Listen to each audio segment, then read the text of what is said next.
Hello বন্ধুরা, good morning. এখন সকাল 5:30 মতন বাজে। তো আমাদের বাড়িতে এত গরম, আর সেদিন আমাদের বাড়িতে বলে নয়, প্রচণ্ড গরম ছিল। তো দেখতে পাচ্ছ আমরা পুরুলিয়া এসেছি জামাই ষষ্ঠীর জন্য। তো গরমের কারণে আমরা ভোর 5:30টার থেকে বাইরে ঘুরছি, যাতে একটু ঠান্ডা ঠান্ডা ফিল হয়।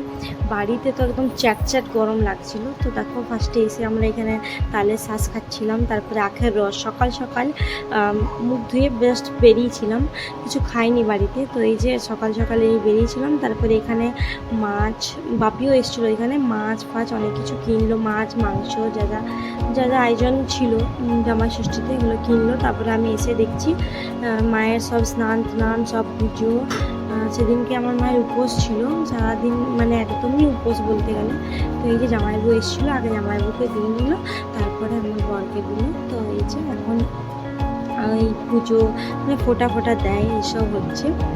তো এগুলো করার পরে মা জল খেয়েছিলো আমাদেরকে ফোঁটা দেওয়ার পরে। যেহেতু আমি স্নান করিনি, আমার লেট হয়েছিলো স্নান করতে, তো তাই জন্য আমারটা জাস্ট ভিডিও করা হয়নি।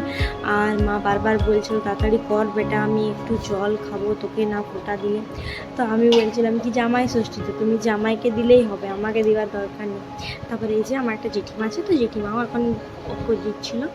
তো জেঠিমাদের নিয়মটা একটু আলাদা, হাতে সুতো পরায়, তারপরে অনেকটাই অন্য অন্য নিয়ম। তো এই যে এখানে শাক বাজাচ্ছিল, তারপরে প্রদীপের একটা আলো দিচ্ছিল, এগুলো নিয়ম। আমাদের এই নিয়মটা নেই, কিন্তু জেঠিমাদের নিয়ম আছে। তারপরে এই যে 5 রকমের মিষ্টি। আমি ওকে বলেছিলাম যে ফল ফল অনেক কিছু কেটে দিত, ও যেহেতু খায় না, তো ওই জন্য আমি আর ওইসব কেটে দিইনি।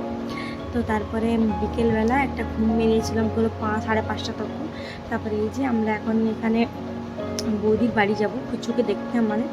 তো এই যে এখানে আমরা মিষ্টি টিষ্টি কিনলাম, চপ টপ কিনেছিলাম, ওখানে চপও খেলাম।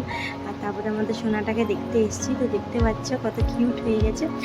আর তখন ও একদম ছোটোতে দেখেছিলাম, জাস্ট 9 দিনের বা 10 দিনের বাচ্চাকে দেখেছিলাম। আর এখন প্রায় 2 মাস পেরিয়ে গেছে। তো এত ভাল লাগছিল না, ওকে ছেড়ে আসতে মন যাচ্ছিল না। তারপরে এই যে আর আমি আর বৌদি এখানে, আর ওদের বাড়ি তো একটু ঠান্ডা ছিল, কারণ কি টাইলস মার্বেলের বাড়ি, তো ঠান্ডা এমনিই ছিল। তাও বারান্দায় আমরা বসছিলাম, আর এই যে প্রচুর দোল খাটছিল। তারপরে আমরা সবাই মিলে মুড়ি খেলাম, মুড়ি চপ অনেক কিছু ছিল। তারপরে বাড়ির সবার জন্য এখানে চাট কিনছিলাম, যেহেতু আমার ছোট পিসি তারপরে সবাই এসেছিলো, তো ভালো এখান থেকে চাট নিয়ে যাই। তারপরে আমি আর একটু দেখাচ্ছিলাম হোয়াইট করেছি সেটাই। তারপরে তখন 10টা মতন বাজে। তো বিরিয়ানি কিনছিলাম এখানে, বিরিয়ানি কিনে নেওয়ার পর দিদির বাড়ি যাব, ওখানেই শুয়েছিলাম। তার আগের দিন শুয়েছিলাম বাড়িতে, আমাদের বাড়িতে এত গরম, ওই জন্য আমি ভাবলাম কি আজকে এখানে শুবো না, দিদির বাড়িতে শুই। আর আমাদের সকালে একটু কাজও ছিল। তো এই যে আমরা এখানে বাইরে বিরিয়ানি খাচ্ছিলাম। তো এই আজকের দিনটা এইভাবেই কাটিয়ে দিলাম। আশা করি তোমাদের ভালো লাগবে। তো তোমরা প্লিজ চ্যানেলটা আমার সাবস্ক্রাইব করে দিও না। বাই।